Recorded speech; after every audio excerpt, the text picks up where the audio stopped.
Good morning. ప్రభువైన యేసుక్రీస్తు వారి పరిశుద్ధ నామములో అందరికీ శుభాలు.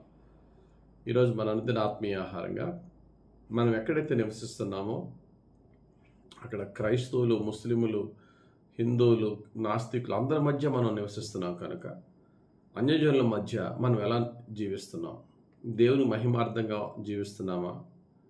దేవునికి అపకీర్తి తెచ్చే విధంగా జీవిస్తున్నామా? మన సాక్ష్యం ఎలా ఉంది అని ఒకసారి మనం చెక్ చేసుకోవడం అవసరం.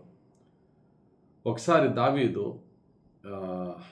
ఫిలిస్తీన్ల మధ్య నివసించవలసిన పరిస్థితి ఏర్పడింది. ఎప్పుడు దావీదు తన సొంత ప్రజలైనటువంటి ఇశ్రాయేలు మధ్య నివసించేవాడు. తన మామైనటువంటి సౌలు దావీదుని తరుముతూ ఉన్నప్పుడు సౌలు నుండి తప్పించుకోవడానికి ఫిలిస్తీన్ల దేశానికి వెళ్ళిపోయాడు. ఫిలిస్తీన్ల గాతు ప్రాంతానికి రాజు అయినటువంటి ఆకీష్తో ఒక చక్కటి సత్సంబంధం కలిగిన వాడై, అయ్యా మరి కొంతకాలం మీ దేశ ప్రాంతంలో ఉంటాం, మీకు కానీ మీ ప్రజలకు కానీ ఏమి హాని చెయ్యం అని అన్నప్పుడు రాజు అయినటువంటి ఆకీషు దావీదుకి ఆ యొక్క ఫిలిస్తీన్ల దేశంలో సిక్లగ్ అనే ప్రాంతంలో మీరు అక్కడ ఉండండి, మీకు మేము హాని చేయం, మీరు మాకు హాని చేయొద్దని చెప్పాడు. అప్పటి నుండి దావీదు సౌలు నుండి తప్పించుకోవడానికి ఫిలిస్తీన్ల ప్రాంతమైనటువంటి సిక్లాగ్లో ఉన్నాడు. గాతు రాజైన ఆకీషు దయచూపడం వల్ల. అయితే వీరిద్దరు కలిసి చాలా కాలం ఉన్నారు. దావీదు ప్రవర్తన చాలా జాగ్రత్తగా గమనిస్తున్నాడు రాజైన ఆకీషు. ఈ అన్యుడు ఫిలిస్తీ రాజు గాతు పట్టణానికి రాజు అయినటువంటి ఆకీషు దావీదు ఇద్దరు కలిసి మాట్లాడుతున్నప్పుడు ఒక సందర్భంలో దావీదు క్యారెక్టర్ను బట్టి, దావీదు తనతో తన మధ్య ఉన్నప్పుడు అతని యొక్క ప్రవర్తన బట్టి దావీదుకి ఏమని స్టేట్మెంట్ ఇచ్చాడో ఒకసారి చూద్దాం. పరిశుద్ధ గ్రంథంలో మొదటి సమూయేలు గ్రంథం 29వ అధ్యాయం 9వ వచనం.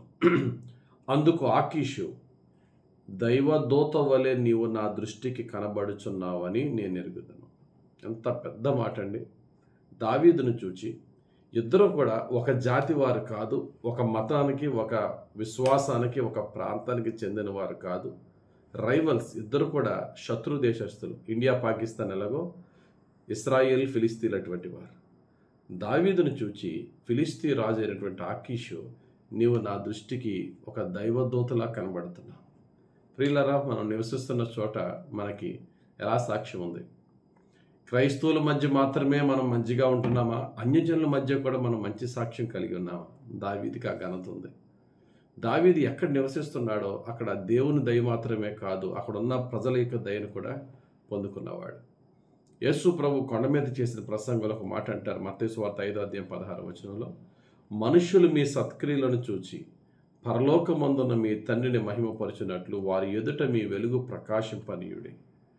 మనుషులు అన్నాడు కానీ అక్కడ క్రైస్తవ మనుషులు అనేమనలేదు. ఏ మనుషులన్నా చూడవచ్చు మనల్ని. మనం ఉద్యోగం చేస్తున్న చోట ఏ విశ్వాసానికి చెందిన వారని ఉండొచ్చు. మనం మంచివారమా చెడ్డవారం అనేది మన యొక్క నమ్మకాన్ని బట్టో మన విశ్వాసాన్ని బట్టో కాదు, మన క్రియలను బట్టి, మన ప్రవర్తన బట్టి ఉంటుంది. మన ప్రవర్తన బట్టి ప్రజలు ఇతడు క్రిస్టియన్, అందుకనే ఇతడు లంచాలు తీసుకోవట్లేదు, ఇతడు బూతులు మాట్లాడట్లేదు, ఇతడు అపవిత్రమైన క్రియలు చేయట్లేదని, క్రైస్తవులు ఎంత యథార్థంగా ఉంటారని మన ద్వారా మన దేవునికి మహిమ కలగాలి. మనం అలా జీవిస్తున్నామా లేదా? మన దేవుని మహిమ తెస్తున్నామా? మన దేవుని నామమునకు దోషణ కలుగులాగున మనమే జీవిస్తున్నామా? ఒకప్పుడు పాపపు జీవితం జీవించి సంఘాన్ని హింసించి బాధించిన సౌలు హింసకుడు, దోషకుడు, హానికరుడు అని తని చెప్పుకున్నాడు, పాపుల్లో ప్రధానుడని. అటువంటి సౌలు పౌలుగా మారిన తర్వాత అతన్ని చూచి వారందరూ కూడా అతన్ని బట్టి దేవుని మహిమపరిచి ఎలా మారిపోయాడట. గలతీయులకు రాసిన పత్రికలో 1వ అధ్యాయం 24వ వచనం ఉంటుంది, వారు నన్ను బట్టి దేవుని మహిమపరిచిరి. మనం ఎక్కడున్నా we should be the God's righteousness. క్రీస్తు నందు మనము దేవుని నీతి అయి ఉన్నామంటాడు కొరింథీయులకు రాసిన 2వ పత్రిక 5:21లో. దేవుని నీతి మన జీవితంలో మేనిఫెస్ట్ అవ్వాలి. మన గురించి సరిగ్గా తెలియక కొందరు మనల్ని దూషించవచ్చు, లేక మనల్ని మన కులాన్ని బట్టో, మన మతాన్ని బట్టో, లేక ఇంక ఏదో ఒక డిస్పారిటీ ద్వారా మనల్ని కొందరు దూషించవచ్చు, బాధపరచవచ్చు. వారు దూషిస్తున్నారని తిరిగి వెంటనే దూషించకుండా మన సత్ప్రవర్తనతో మనం వాళ్ళకి ఆన్సర్ చేయాలి. కొన్ని రోజులకి వారు రియలైజ్ అవ్వాలా, వాళ్ళు సిగ్గుపడాలి, నేను ఎందుకు ఇంత పెద్ద మాట అన్నాను ఆ వ్యక్తిని అటువంటి వ్యక్తి కాదు, ఆవిడ చాలా మంచిది, ఆయన చాలా మంచోడని మరలా అదే నోరు మళ్ళీ పొగిడేలా దేవుడు చేస్తాడు. అదే పేతురు రాసిన మొదటి పత్రిక 3:16 ఉంటుంది. అప్పుడు మీరు దేని విషయమై దుర్మార్గులను దూషింపబడుదురో దాని విషయమై క్రీస్తునందున్న మీ సత్ప్రవర్తన మీద అపనింద వేయువారు సిగ్గుపడుదురు. ఎవరు అన్నారు ఆ మాట? ఆ తర్వాత మన సత్ప్రవర్తన చూచి వారు సిగ్గుపడులాగున వారి ఎదుట మీ సత్ప్రవర్తన చూపించాలని వాక్యం చెప్తుంది. కాబట్టి ఈ మాటలని మనం ధ్యానిస్తున్నప్పుడు మనం ఎక్కడున్నప్పటికీ కూడా యేసుక్రీస్తు నామ మహిమార్థంగా మనం చూచు వారికి సాక్షార్థమైన మంచి జీవితాన్ని జీవిద్దాం. ఒకవేళ ఎంతవరకు పాపపు జీవితంలో ఉన్నా సరే, పౌలు సౌలుగా ఉన్నప్పుడు దేవునికి విరోధంగా జీవించిన, దేవునిలో మారిన తర్వాత అతన్ని బట్టి అన్యజనులేటి, క్రైస్తవులేటి అందరూ కూడా దేవుని ఎలా మహిమపరిచారో మనల్ని బట్టి 10 మంది దేవునికి మహిమ తెచ్చే విధంగా, 10 మంది మనల్ని బట్టి దేవుని ఘనపరిచే విధంగా జీవించే ధన్యత మనం కలిగి ఉన్నామా? ఒకవేళ లేకపోతే మన ప్రవర్తన మార్చుకుని దేవుని మహిమ తెచ్చి మనం ధన్యులం అవుదాం. పరిశుద్ధాత్ముడు మనకు సహాయం చేయను గాక. ఆమేన్. పరిశుద్ధుడు, ఆ ప్రేమ కలిగిన తండ్రి, ఉదయకాల సవరించిన వాక్యం బట్టి వందనాలు.